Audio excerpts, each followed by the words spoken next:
Hello, and welcome to the Let's Talk Transformation podcasts. Today, I'm delighted to welcome Tom Doorley, author of Value Creating Growth and founder of Sage Partners. And we're going to discuss how we can create growth, but growth that actually matters and creates lasting value for people, for organizations, and for society. Tom, welcome to the show. Thank you, Susie. I'm looking forward to our conversation. Me too.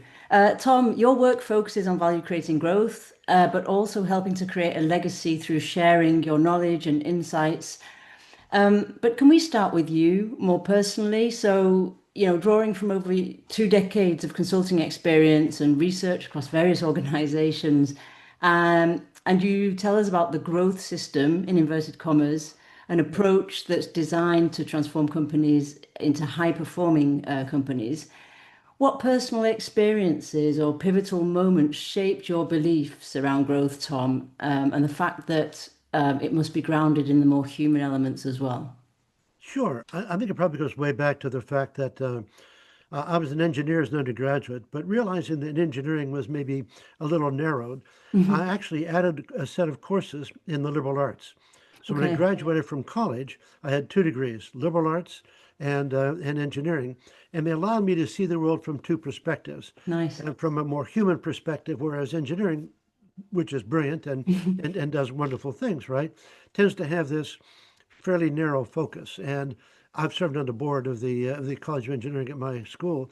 And one of the things I've noticed is that it's become increasingly narrow, and I think that's a problem.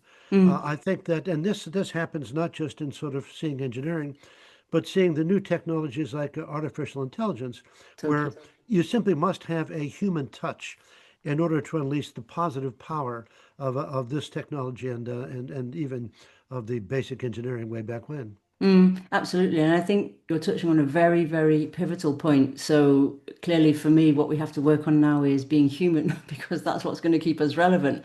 Right. But what you're describing around mixing those different perspectives and actually anticipating and creating the adaptability that now we all need as individuals, but also as organizations, by bringing, if I put it sort of in linear fashion, which it's not the left and the right brain together. So the more sort of deterministic engineering view, and also the more creative, imaginative, sort of human-centered skills.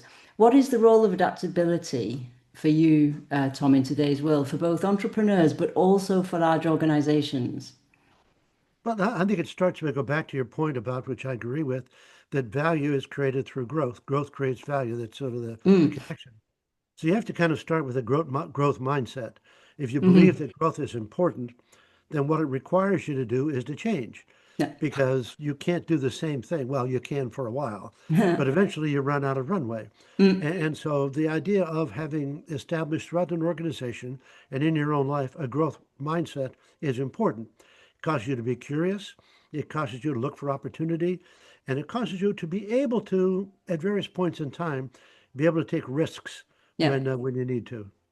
But is that something you learned through education, Tom, as in the education system, or is it something you learned through life or through business? Or because I think this is a pivotal question for society is how do we cultivate and nourish a growth mindset and where do we learn it?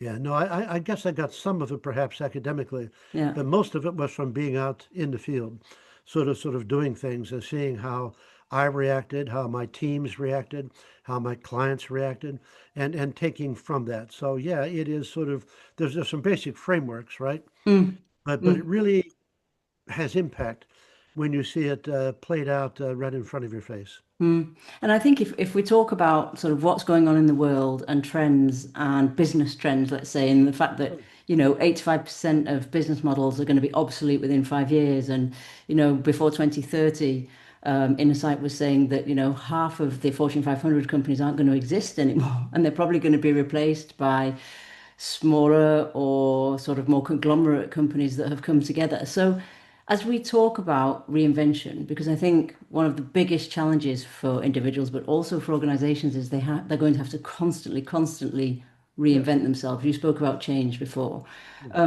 So, if we talk about growth strategies, reinventing growth strategies in today's environment, what is one growth myth for you, Tom, that today's leaders really need to urgently unlearn to Well, carry on creating meaningful value for them? sure. Let me give you a little bit of context and then ask that question for me again. Okay. One of the things, because one of the things we're finding right now is that change is so overwhelming. Yeah. Unprecedented is a Mm. huge word, but it's let's say it's It's true. unprecedented right Mm. now. Yeah, from a technology perspective, from a political perspective, from a social media perspective, and all of this comes together to just sort of upset the apple cart. So you're right. We're going to need new business models, new way of going forward, and all that sort of thing. So, Mm. so the first point you have to understand is that when you have this amount of change, we're calling it the fog of change. Yes. Years ago, I mean, many centuries ago, a German military philosopher by the name of von Clausewitz called this the fog of war. So when war Hmm. happens, it's difficult to sort of understand exactly what's going on because there's so much going on. So Mm. we're adapting that and calling it the fog of change. So you have to believe now that you're in the fog of change, and so we actually don't know what's No. going to happen. So the myth is that we actually can plan for the future, where we can Mm. plan for ways in which to feel for the future, to see through the fog, but we can't predict the future. So the scenario planning, which is a Mm. useful technique, is kind of limited Mm. because it says that what can I think about today that could happen?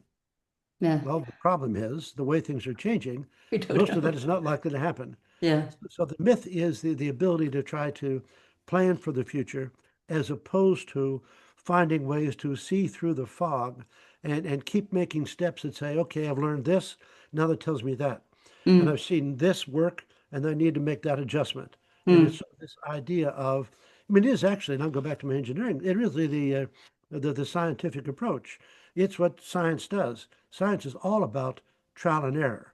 Yes. And when somebody says science is settled, they don't understand. Science is never settled. There's Mm. no such thing as settled science. There is progress along the way, but it's never settled, and that's a good thing. That's a Mm. good thing. Yeah. It's an evolutionary process, isn't it? And I think, Indeed, yeah. that's a big ask for organizations for two reasons. One, because of our human brains who don't really like uncertainty. So we like to have something that we're sure of, which is a little bit of a challenge in today's environment. But also, I think the industrial era, the leadership paradigm and the ways of working of the industrial era, we're changing, but we're still there in a lot of cases, which means that that's a very big ask, isn't it, to ask people to stop, to go right to the other end of a polarity and work completely differently. Yes, it is. And you talk about sort of the management models, which are largely around command and control, right? Yes, Sort of totally. centralized stuff. Mm. The thing you have to understand is that in today's world, you need to decentralize it. Yeah, That the best way to understand what's going on is to have the people in the field, the people in yeah. front of the customers, in front of the competitors, and Mm. working with the technology, tell you Mm. what's happening. Mm. And so at a time where there's great changes, oh boy, I better sort of hunker down. I better sort of grab hold of things. That's actually the wrong attitude. Yeah, we've got to let go of things and actually empower people as opposed to disempower them and sort of Exactly. Yeah. Which is a sit little, sit in that uncomfortable space while it happens. yeah, which can be a little frightening. Yeah, of Yeah. course. Of course.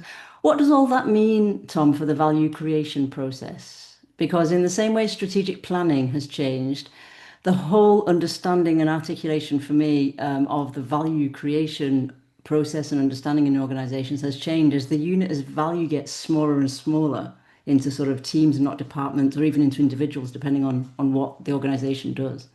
Yeah.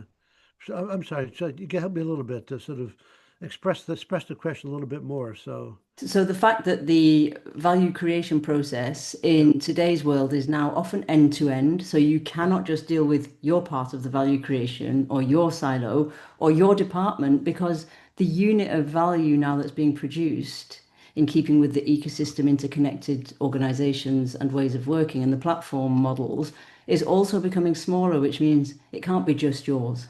Yes. So you have to take the end-to-end sort of holistic view, but you all also have various units of value as opposed to just your department. Yeah, but the challenge as part of that is, I agree, you have to see the entire value change. And Mm. one of these ideas comes from the sustainability concepts that says the lifetime value of a product, but also the lifetime contribution to pollution Mm. from a product. You start something, but once you sell the computer, you still own its impact. Yeah. And so that's important, and that's sort of a challenge. But at the same time, you have to also understand that you need to define what you're really good at, Mm. and say that I want to spend most of my efforts on what I'm really good at, figure out how it impacts. But be very careful when I sort of extend the net, right? Mm.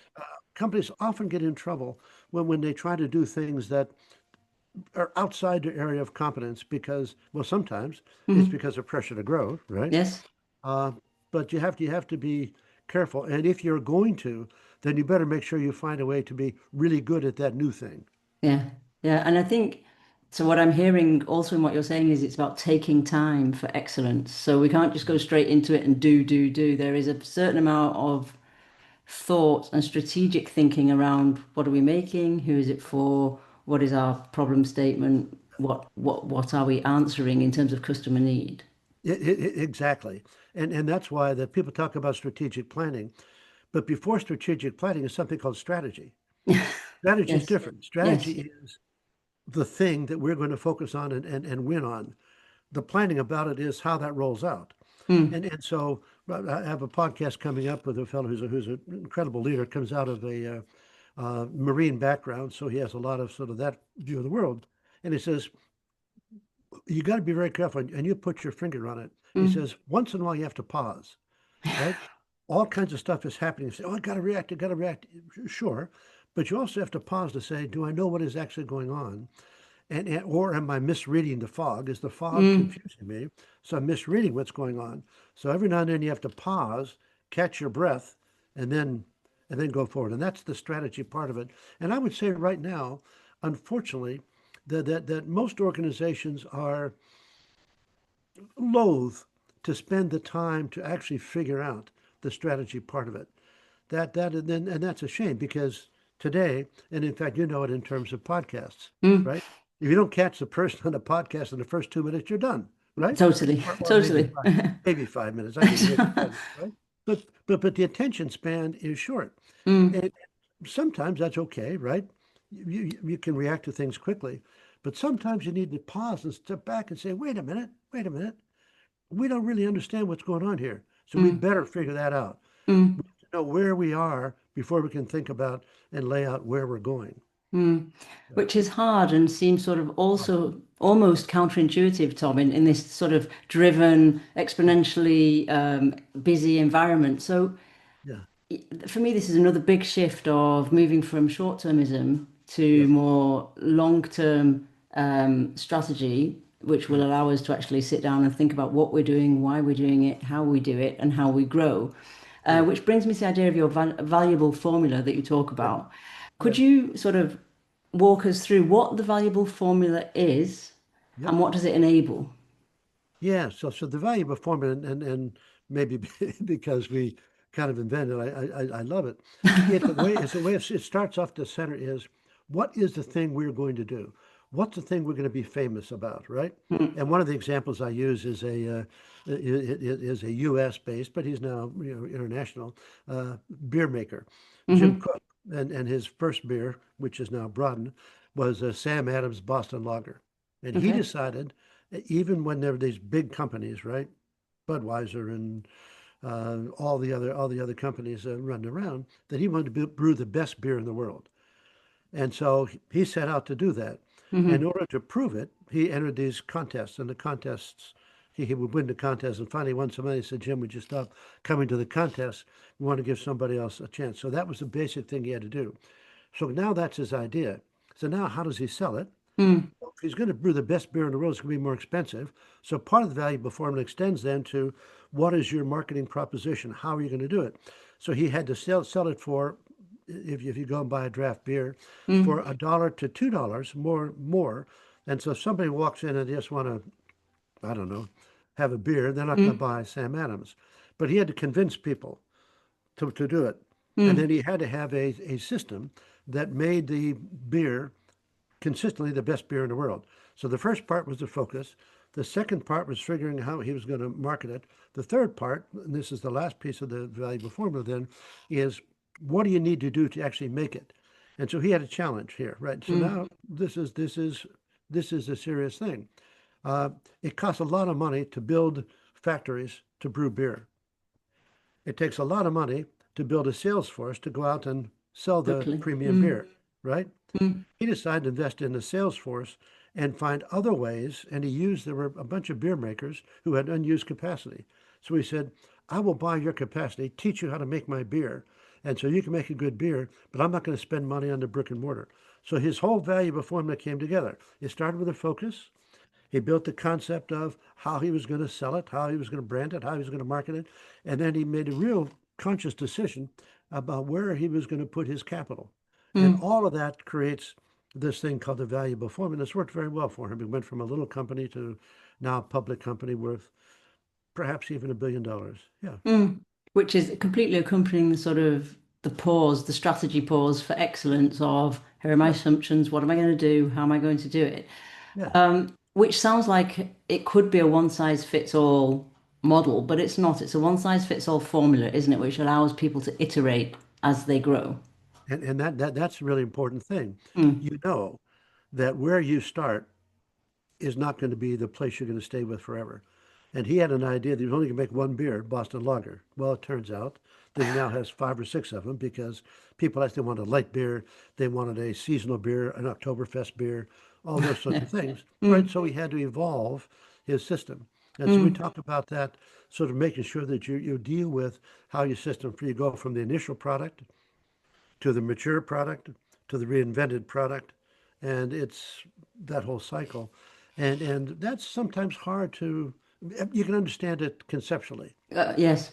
yeah, but then it's hard to actually make it actually work because yeah, this is tough work, Mm. right?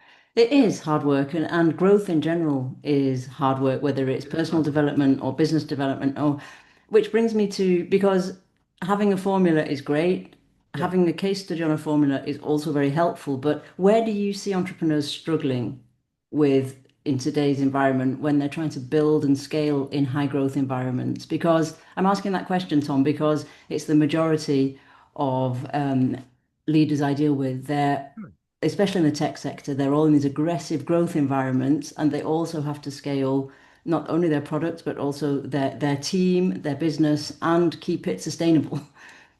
That's exactly right. And this is the scaling piece is the challenge. So Yeah. we work with a lot of companies also that have that first product and it's doing well, and they have a small team and their small team's going well. Mm. But then all of a sudden, when you go from a million in revenue to Boom. 10 million in revenue to 100 million revenue, things change. Mm. And you have to be able to say that I have to expand my team with capabilities that are different than I am. And a real challenge is hiring people who are as good or better than you are. Yes. I worked with a professional service firms not too Mm. long ago, and I realized the problem that the founder, a very bright guy, was not bringing in people who could actually challenge him. And Hmm. the company got to be about 100 people, and that's it. It's been 100 people for 10 years. Sometimes Mm. it's only 80, sometimes 110, but it's never broken through because it was just too hard. And then that's a challenge to Mm. reach out and find people who are as good or better than you are, particularly at different skills.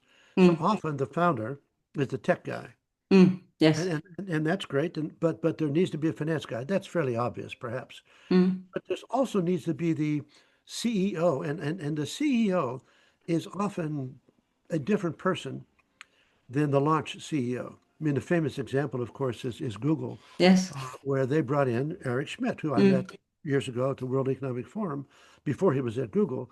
And he was, they laughingly called him adult supervision. But it was really important that they were confident enough in themselves that they could bring in somebody and make him the CEO. And he became chairman and now he's retired and whatever. But but but that's really important thing. Mm. And so it is, I find it is a challenge that it is daunting for Yeah. founder. I'm the founder. It's my Mm. company, right? Yes. It's my Yeah, baby. it's my baby. Yeah, yeah. The other problem is when we're on this idea of scaling is so as you scale, you're going to need typically not in a services firm, but so much, but in most firms, you're going to need some outside capital. Yeah. Well, outside capital comes with some real challenge. They don't just give you money and say, let us know when you need more, right? Do what you want. No, no, they say, hey, now that I'm an investor, I want a seat Mm, at the table. And the dynamic changes. So my advice to young company entrepreneurs is go for that funding as late as you can. Have as okay. much capability to do what you need to do so that it's clear the role that outside capital is going to play, Mm, as opposed to mm, bringing it in too soon. yeah. Right, yeah, And thank you for that, Tom, on two counts. One, bringing funding as late as possible because it's not the myth that I that people live by, or should I say the habit that people have. And right, the second one is if you're a founder and you've scaled your company successfully, right. taking on a CEO is not a failure of you as a founder. And I think that's really important. I have a lot of discussions with founders around, as we established, it's mine, it's my baby. And confirmation and affinity bias kicks in, and they go and get people who think like them because it's their idea and everything else. But I think it's so liberating to hear you say that it's actually strategic and a good strategy to go and get somebody else to come Yes. and run the scaled organization. And it could be that if you formed a board, which you should have, you bring in somebody to be an executive chairman of the board. Yes. And an executive chairman can do some of the same sorts of things, give you Mm, that and allow you as CEO to grow into your role. So either one, but it's right. It is help at being a good leader mm. and a good anticipator of the world. Mm. And while we're on scaling, the role of AI. So it's accelerating massively. It's often about automation, increased productivity. Yeah. What does it create as opportunities for growth in an accelerated way, AI? Because yes, it can automate skills, but does that automatically mean growth? No, it does not automatically do it. No. In fact, one of the issues is that what you talked about productivity, Mm. that's the default strategy for AI. Let's bring it in so we can do more or the same with less. Yes. And that's okay. I mean, that's fine and that's reasonable and that's going to happen. But the real impact of AI is going to be the upside, going to be finding new opportunities, new ways of listening to your customers, new ways of serving those customers, new types of products, and new business models that could be formed. That's the real upside. So I'm very much on the, okay, let's do the productivity thing, but let's talk about ways to unleash the opportunity side of it. And if we do that, I think we're going to find it can be, we're going to need a lot of people. I mean, Yes. again, one Yes. big concern, as you know, right, is that what are these people going to do who are displaced by Mm. AI? Right. Mm. Yes, yeah, totally. And I think it comes back to we need to learn to be human. So that because for me it's still relationships that scale opportunities, although we will find them with technology, we need to go and connect with the customer, Yeah. understand what they're feeling, etc., etc. But you're right, the displaced people, it's another example of how we need to anticipate growth because we Yes. know that's going to happen. So Yes. what do we do both on an individual level as personal agency, but also collectively? If I'm the CEO or the chief people officer, what do I do about that? Yeah. And if you think in a broader sense, that even in a governmental sense, Yeah. uh, back during the Industrial Revolution, many, many, many years ago, we didn't do a very good job of Mm. picking up the people who got knocked out when the machines came in. Yeah. This time we need to do a better job.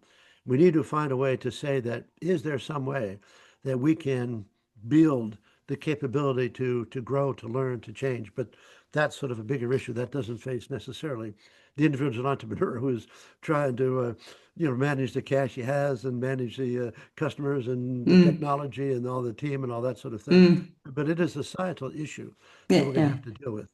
It is a societal issue. And I think for entrepreneurs, it's an issue in the fact that you do have to upskill yourself. Yeah. You don't have to understand exactly how it's working and coded, but you need to know how to use it, Yeah. one, and two, what it can bring you. Yeah, yeah, and there's an opportunity that is sort of the intersection of AI and all. So one of the things that's happening, particularly in the U.S., is that federal government funding of research, Mm. it's certainly it's been declining for a long time, Mm. but right now there's been sort of a shift, and there's a lot of being taken away. Maybe it'll be restored, who knows? But a lot of being taken away. So something that would be a great opportunity would be to find a way to collect Mm. those scientists, right? Research scientists, who are sort of knocked out of their long-term focus, right? And put them into some sort of a new business model Yes. that gets funding, and it's patient funding. We need to be able to focus on long-term things. If we might just do a little sort of a off take here, but years ago, when I was a consultant at Deloitte and a partner there, I was one of their ambassadors to the World Economic Forum, Hmm. and I helped form something called the Technology Pioneers, and I was the first chairman of Technology Pioneers. One of the things we did with them was ask them what is they needed from central government.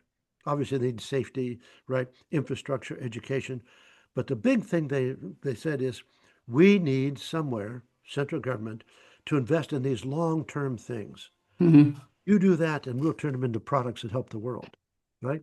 And so the problem we have is that who is going to pick up that long-term R&D thing, right? Mm. It happens a bit in life sciences, Yes. but even there, right, they're trying to get in and out, within 10 years.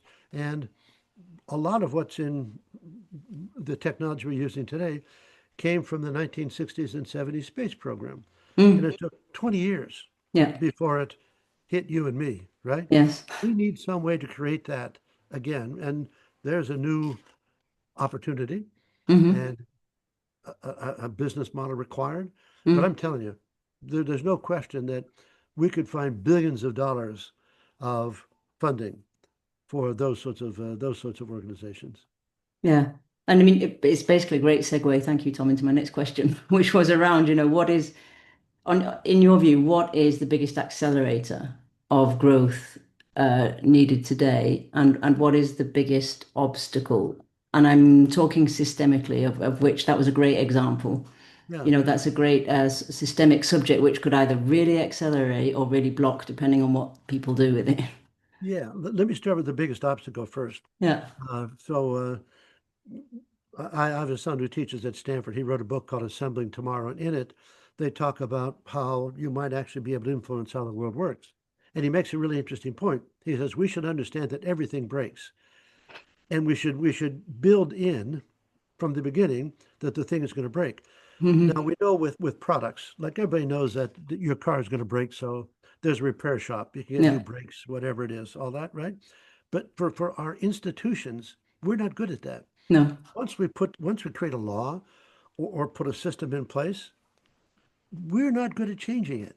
No. That is the biggest single implement that we can't deal with the fact that that thing, that promise that we made, that was a great promise back in the 60s, doesn't Mm. work anymore, No, it's right? not fit for purpose. Yeah. No, it's not. No, it doesn't. And so we have, but we're having very difficult. So that is this biggest single obstacle. But the biggest accelerator, I think, is technology in a sense, but not just the specific technology, but the growing understanding that it's going to happen fast, and we need to be with it fast. And so it's an idea of saying that let's stay with this thing, and let's sort of we can't get ahead of it, but let's try to at least stay close to it so we can see it in the mirror, right? Yeah, Mm. Mm. And in business schools today, yeah, for me, they teach for today, not tomorrow. A yeah, lot of the curriculums that I see, a lot of the subjects we're discussing, they're starting to introduce them. yeah. But what's your view on business school education, Tom, and how it can equip entrepreneurs and leaders more quickly for everything we're talking about?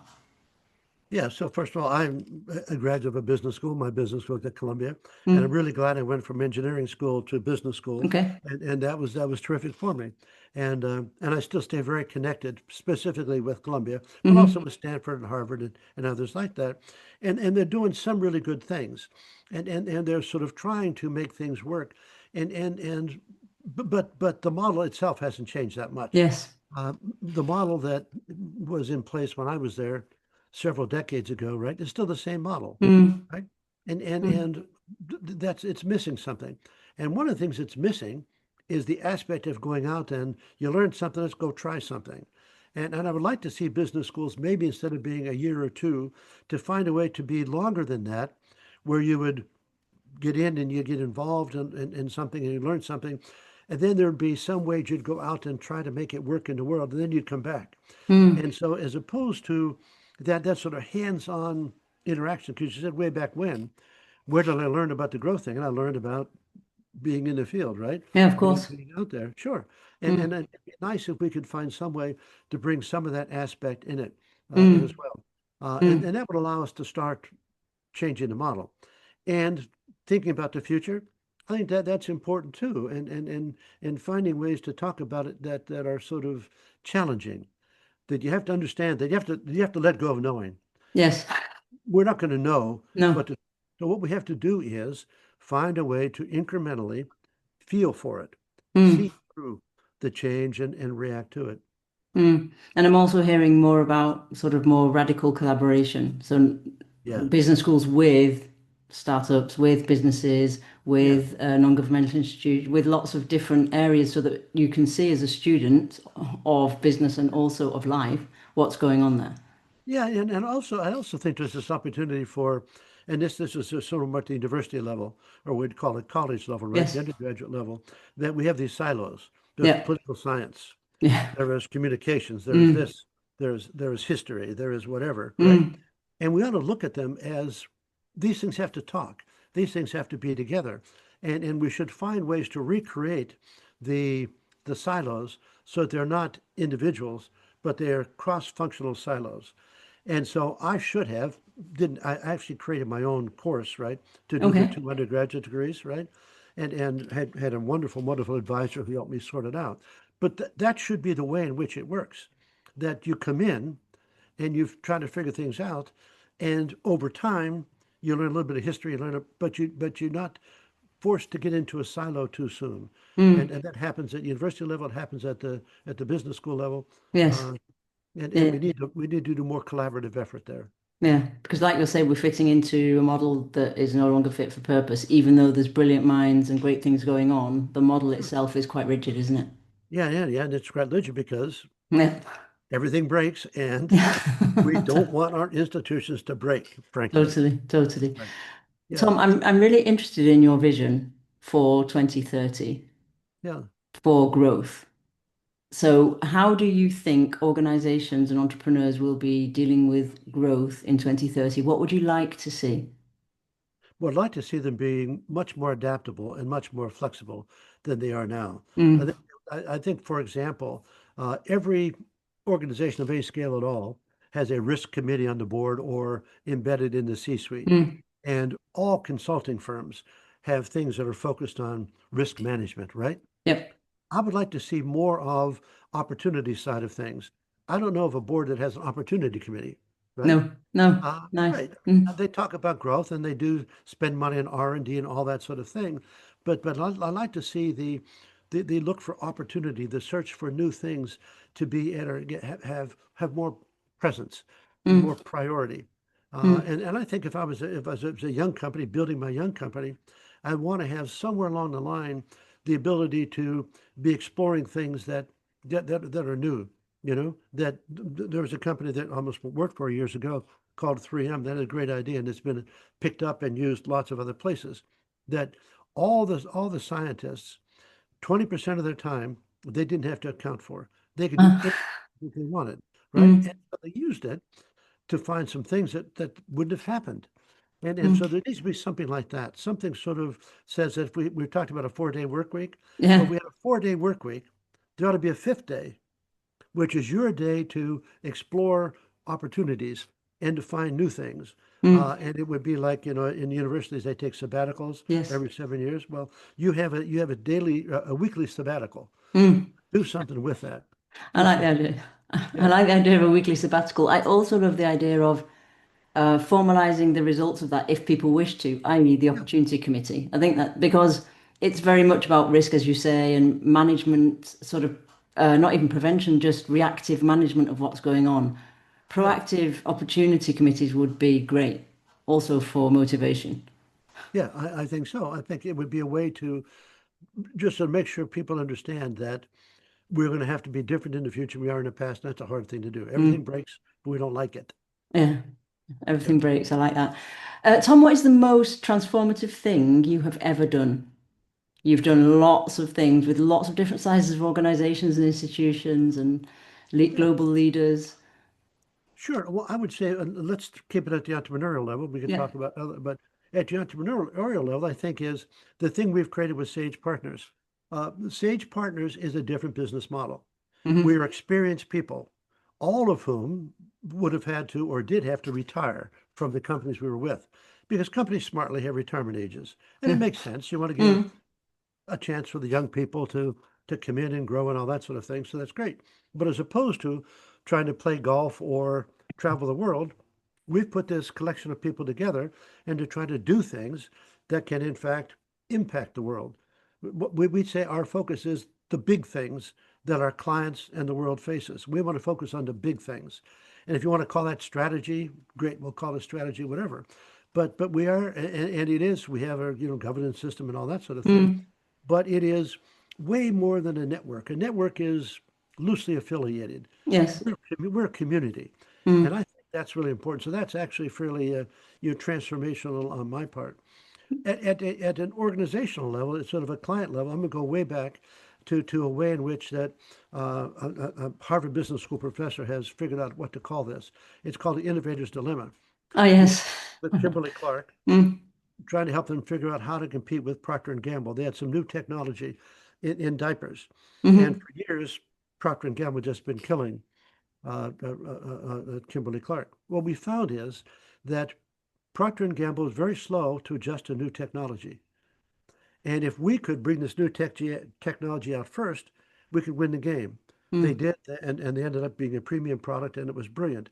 The point was, it transformed Kimberly Clark from a company that was chasing the bigger Procter and Gamble and was sort of a moderate success to something that was very successful. Now, they've kind of wasted some of that more recently, Mm. but for 20 years, it really worked. So we transformed the way in which an organization worked by finding a way to do it.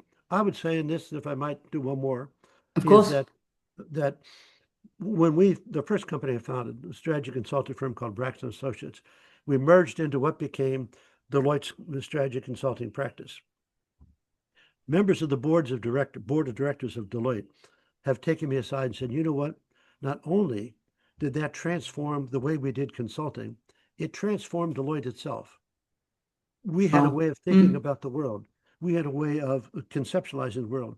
Everybody at that point was kind of looking at spreadsheets, tables, but we said you get easier to see it if you can graph it, if you can create a visual image, Mm. and you get more change by creating. So that's one of the things we did, and I take proud of the fact that helped a lot.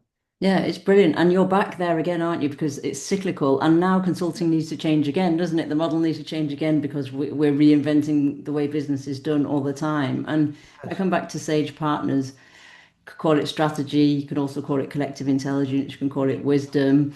Yep. You can call it foresight. You can call it future fit. But Yep. I love the fact that it's about bringing collective wisdom Yeah. back to what's happening in the system today from a Yeah. sustainability point of view, because that's the regenerative practice, isn't it, in terms It is. of Yeah. growth, helping others to grow. Yeah. And some of it is because we also want to keep making money at it, Of right? course, of Right, course. right. But also at this point in our careers, which is part of the reason I do my podcast, the Mm, Focus on Growth podcast, is that we want to give back. We want to play it forward. So we actually do some things that we mm, know are unlikely to generate a lot of money for us. But mm. one, because we think, well, sometimes they're fun, but also we're doing it because we have something to say to the world, and some seed we put out there might actually someday, somewhere, not in the near future or whatever, be really important. And may have massive impact. And I'm a big believer Massive in impact. don't let people tell you impossible because it's not. Things are not impossible. Everything's always possible. Maybe you'll make a small impact, maybe you make a big impact, but if you don't try, you don't know. No, no, that's right, and that's exactly right. Yeah, I'm with you there. And on the back of that, time is running, Tom, but on the back of that, if you could offer just one word of advice to my listeners, leaders and entrepreneurs looking to advocate change, systemic change, what would it be? Yeah, I think it would be to have heart. That this is a difficult time, and if you just think about it at the political level, Yeah. uh, the young people I talk to, are just very confused. Yeah. And they worry about, are they ever going to be able to own a home and things like that. In the US, owning a home is kind of a big thing. Yeah. And also it's a pretty good wealth creating asset in Yeah. its own right, Same here. typically. And so they're concerned about that. And so my thing is, have heart. We've gone through terrible times before and come out the other end. Now, not without some destruction, right? Hmm. We've had wars that ended up in a good space, but we lost a lot along the way. Many, many years ago, when I was a child, I was in elementary school. The atom bomb had been released, and in addition to these fire drills, we had bomb drills, where we were taught to hide under our desks Oh. and cover our heads. Mm. And if you're a kid at 7 or 8 years old, that's pretty terrifying. Yep. Well, Totally. Mm. somehow, so far at least, we've managed to contain the atom bomb threat, right? Yes. Yeah. So Yeah. so have heart that now is not going to just evolve and work out on its own. We don't have to make a contribution, Mm. but we can get through this. So have enough confidence that we'll find our way and then contribute to the doing it. Excellent. Thank you. I'm going to leave our listeners with that. Have heart and have confidence in your ability to contribute. Yes. Tom, where can people find out more about Sage Partners, about you, about what you do, over and above your podcast? I will put the link to your podcast in the show notes. But where else can people find out what you do? Well, we have a website where we Hmm. describe it's sagepartners.net, Okay. and it's called Accelerate Growth because it's all about growth and how growth works. And you can find us there, and you can reach me by directly through LinkedIn if you'd like to have a conversation. And I'm more than happy to do that because again, I have a point in my career now where I do want to actually play it forward. So if you have an interest, and if you're not going to be a revenue generating interest, I understand that. I'll still give you time. Oh, excellent. Okay. Thank you, Tom. And thank you for such a rich conversation. Thank you, Susie. I felt when we had the prep conversation that this was going to be very useful, and I really enjoyed it. Thank you for inviting me. Me too. Thank you. And thank you for sharing.